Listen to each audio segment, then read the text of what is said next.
Let's look at Brexit.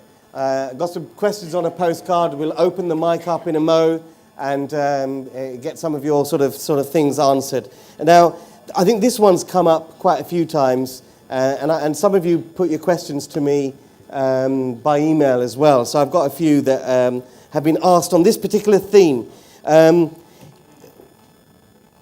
Sorry, who said something to me? Oh, right. Okay. What is the... tenant demand is a worry for a lot of people. If free movement of labour is not going to happen, what do people feel will be the impact on tenant demand? Because a lot of people are saying they've got a lot of European tenants. I'm going to ask everyone this question, starting with Richard, really. Sorry, the question was? Brexit, no free movement of labour. What's the will no free movement of labour adversely affect tenant demand in the UK if many people have a lot of European tenants?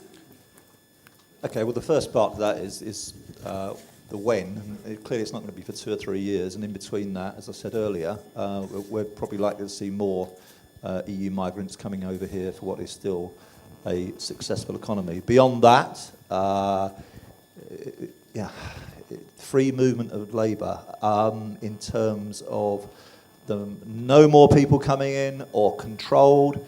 I read some stats the other day, put Brexit to one side. I think inward immigration to the UK, the net figures were 2/3 from outside of the EU up until January of last year over the previous 12 months. So we've got a relatively successful economy. It's not just from from Europe that people are coming. So that's one answer to that. I mean, the devil's in the detail on all of this. We've got a relatively successful economy, particularly in London and the South East. Anyone going to Manchester, as I said earlier, Birmingham, you've got HS2, Bristol's a very buoyant economy. There's lots of parts of the UK that are doing okay. And it's one of those.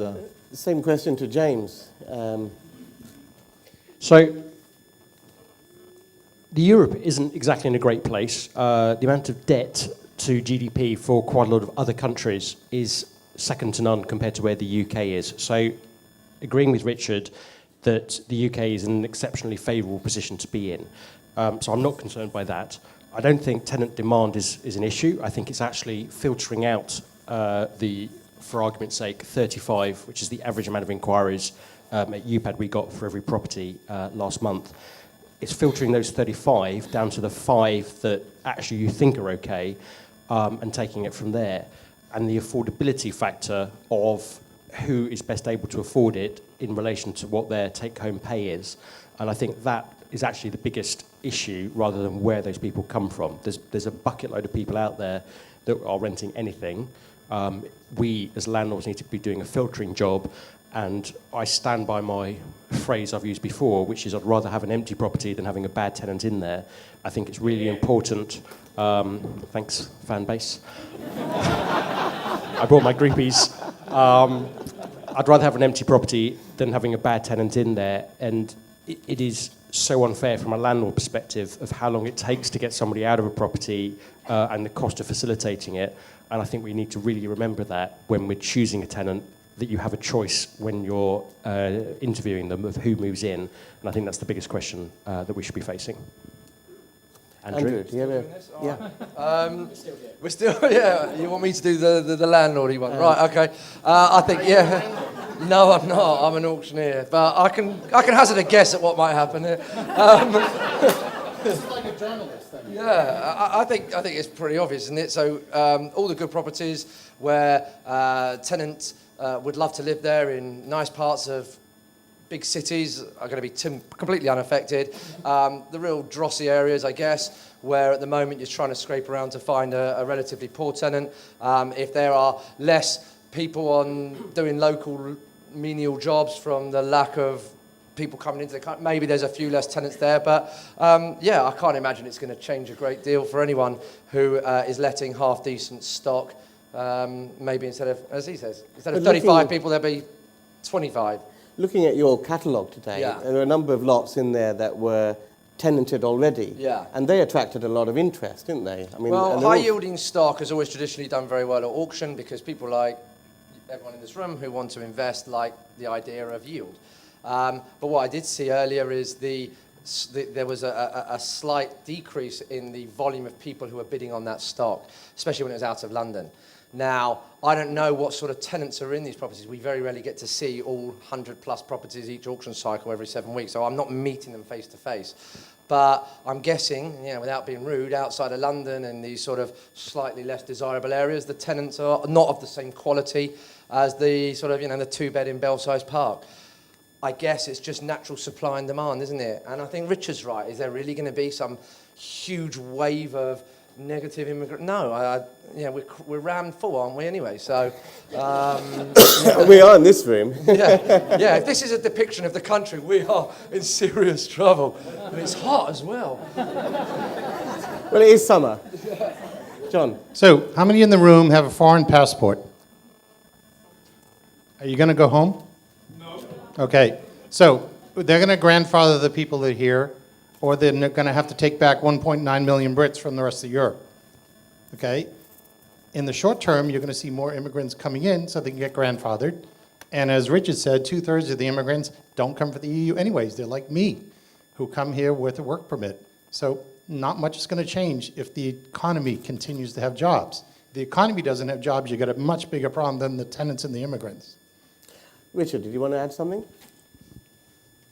Yeah, what I would add to that is in respect of job, in terms of segments of the economy and employment areas. So perhaps fruit pickers or agricultural workers in the Fens up in East England, perhaps tenant demand somewhere like Boston or what have you. If you're a landlord in some of in those areas, then obviously there's a potential implication if all of the agricultural workers that are coming over short term for the season are not able to come over, then there could well be a negative impact.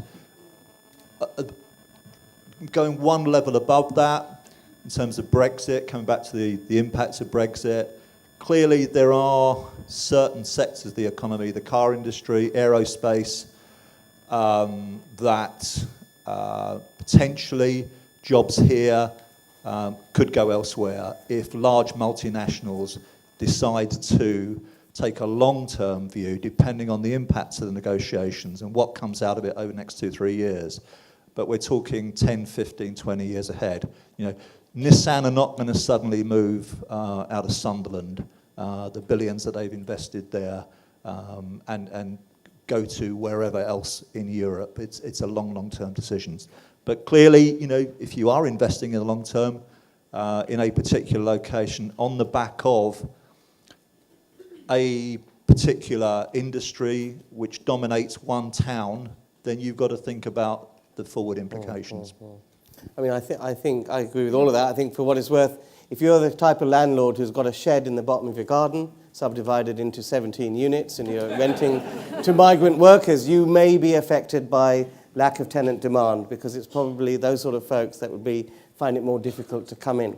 But if you're doing professional lets, London's always been a cosmopolitan city with plenty of people coming from all over the world, even before 1997 when EU migration started. What I'm going to do now is I'm going to ask a few of these questions, ask who wants to tackle it, and just get one answer if you like, and then we'll go to the floor. A lot of people have asked about financing, in terms of financing going forward and getting their head around the idea of possibility of negative interest rates. Does anyone want to tackle that particular question? As I'm holding the mic. So banks are going to have to lend. That's a given. And competition will mean the rates they offer are going to get better and better for the next few years at least.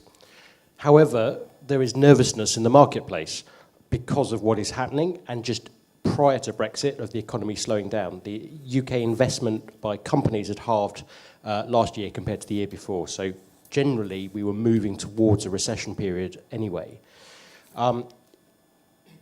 the cost of money may be getting less, but the ability to get it, I think, is going to get harder and harder in terms of the loan to value, and also the affordability factor of looking at you as an individual, as an applicant, in far more detail.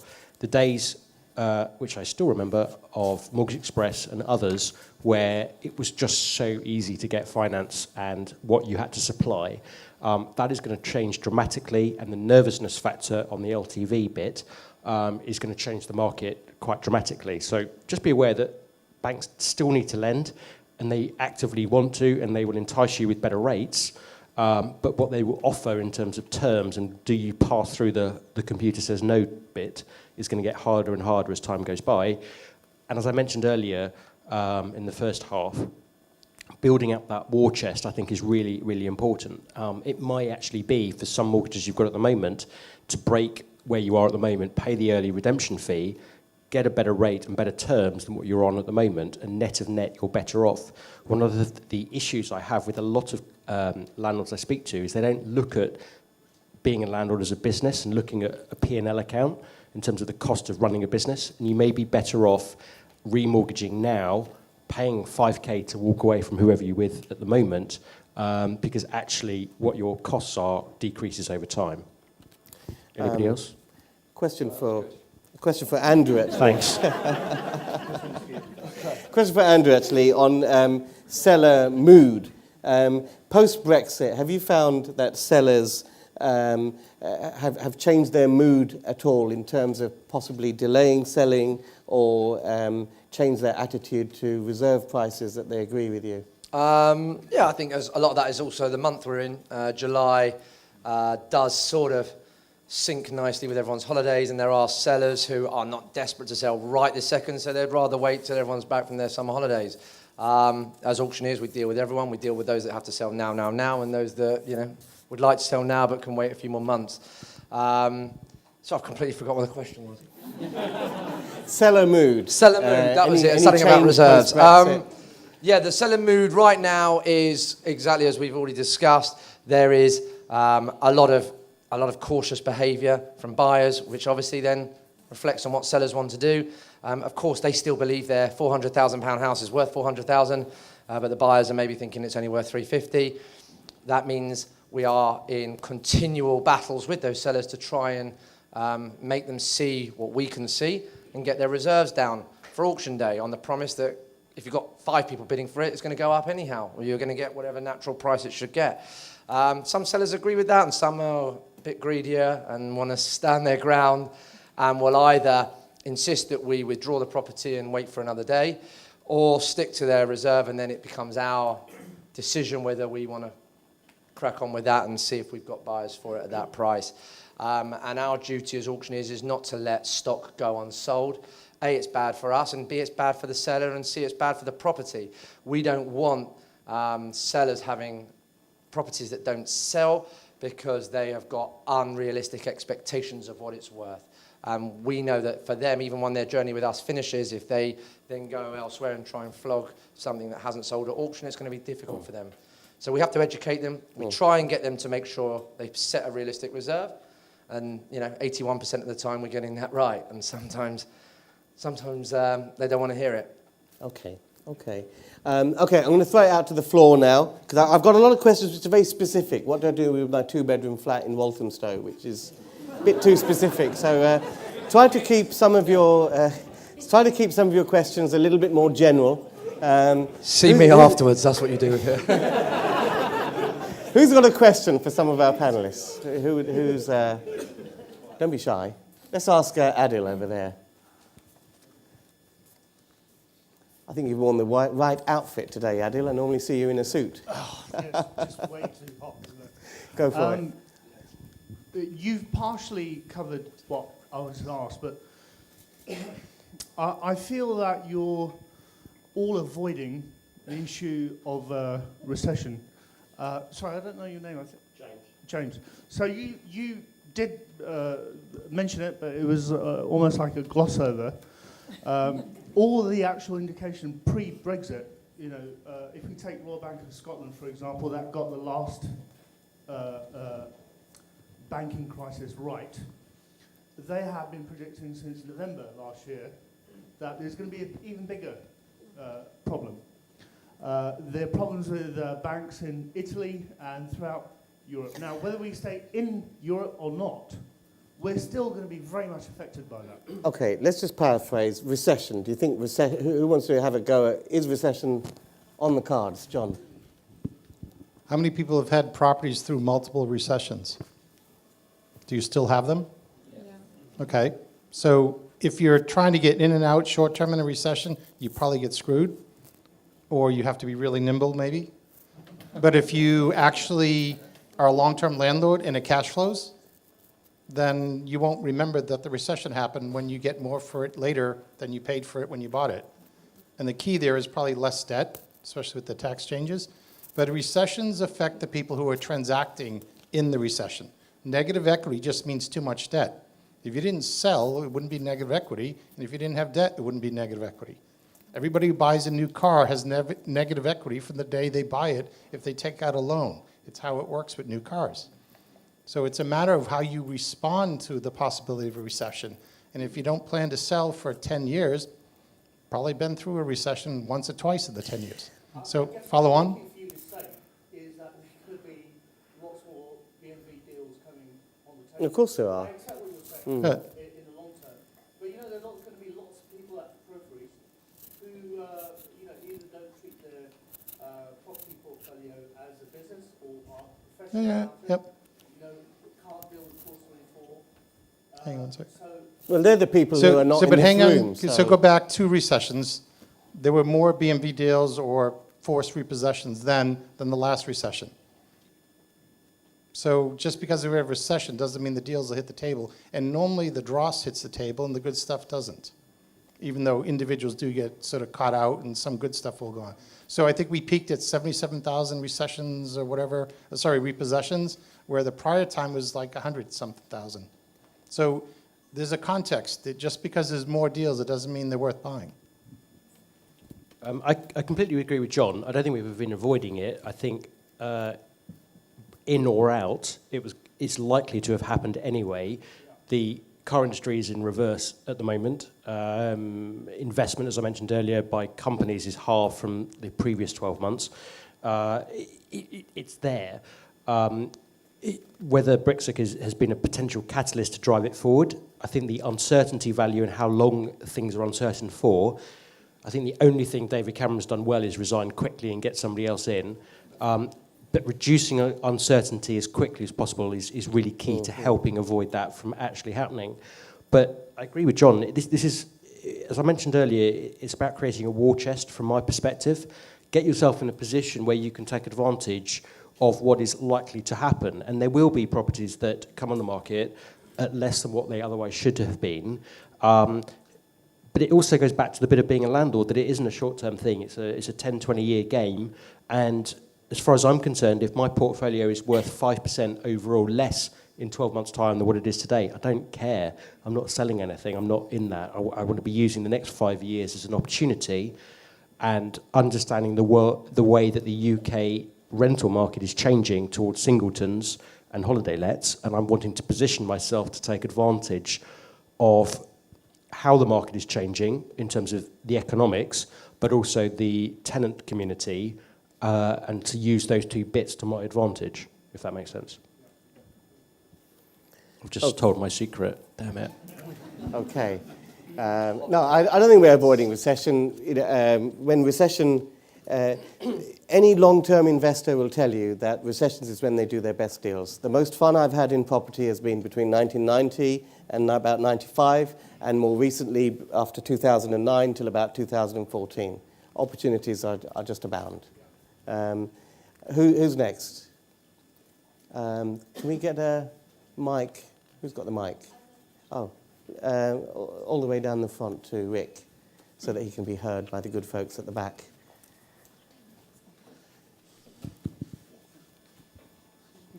We're not the only ones on camera. Hi guys.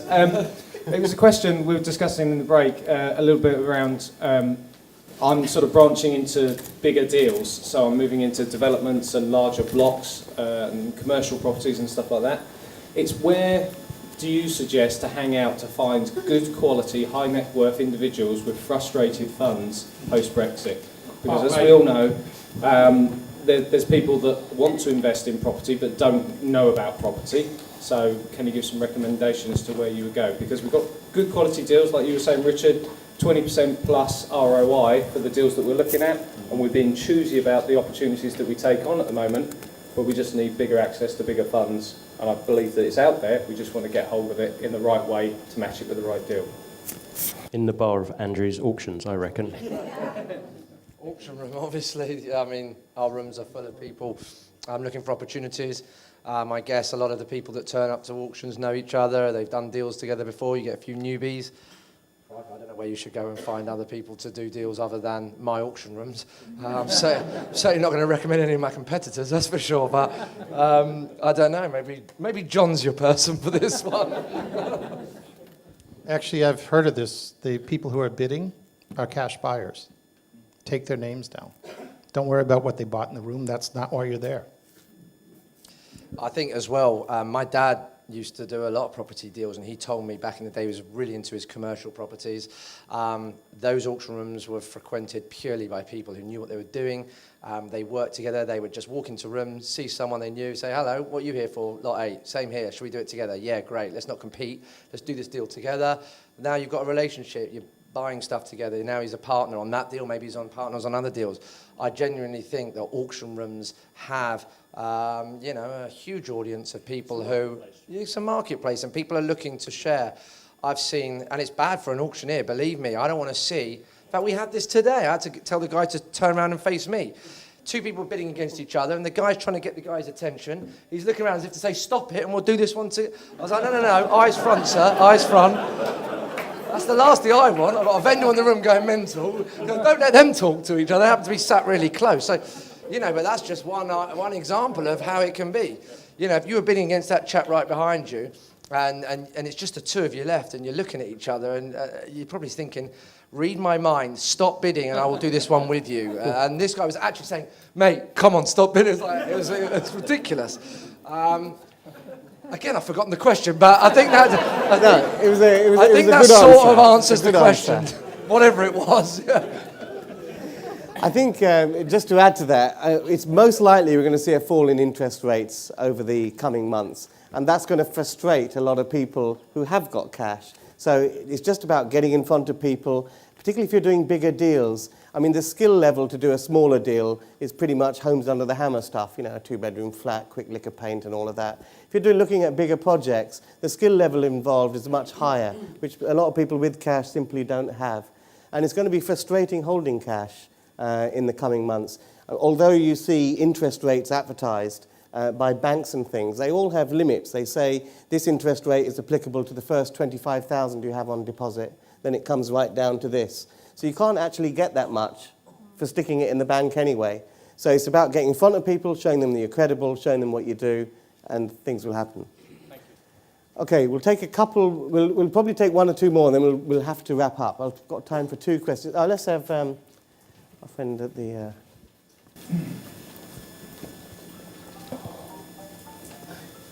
Thanks. The points on the money becoming cheaper, but harder to get. Are there any tips on what we should be doing perhaps now or avoiding doing with our profile or portfolio? Are you talking about mortgages? Yes. In order to get that money. So don't do this or leverage this much, or what we should kind of do or avoid doing so that we do get hold of that money. I'm going to semi-indirectly answer this, and then I'll pass over to John for the real answer. I'm totally of the view right now that you should be filling your boots so that you have as much of a cash reserve as you've possibly got to take advantage for what is inevitably going to be happening. None of us are mortgage brokers, so I can't comment as far as that bit is concerned. But what I would say, from what I'm aware of wearing my landlord hat and the day job at Upad, is the biggest issue with remortgaging and getting finance is valuers. in that it is so hard for them, understandably, to value any property right now. The amount of stock that is on the market is at an absolute low, and therefore to get comparables is pretty much impossible.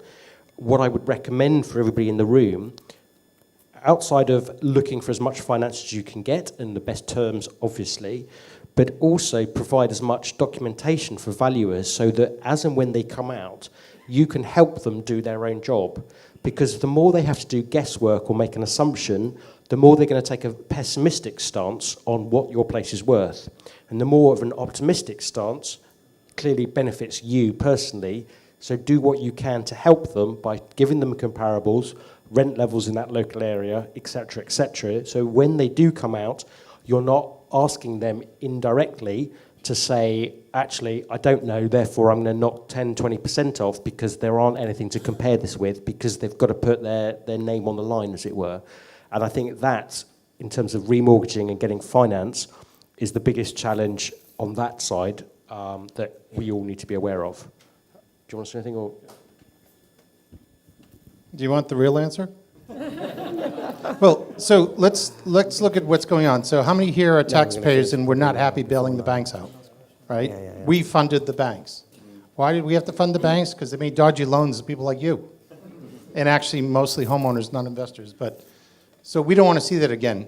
That's a local thing. It's going to undo a Brexit. Second of all, Basel, Switzerland is where the BIS is. They set the banking rules. It's not in Europe in the sense of the EU. The rules apply to the US, they apply to Britain, whether you're in or out. Brexit doesn't matter. So there's affordability tests, get used to it. That means less debt.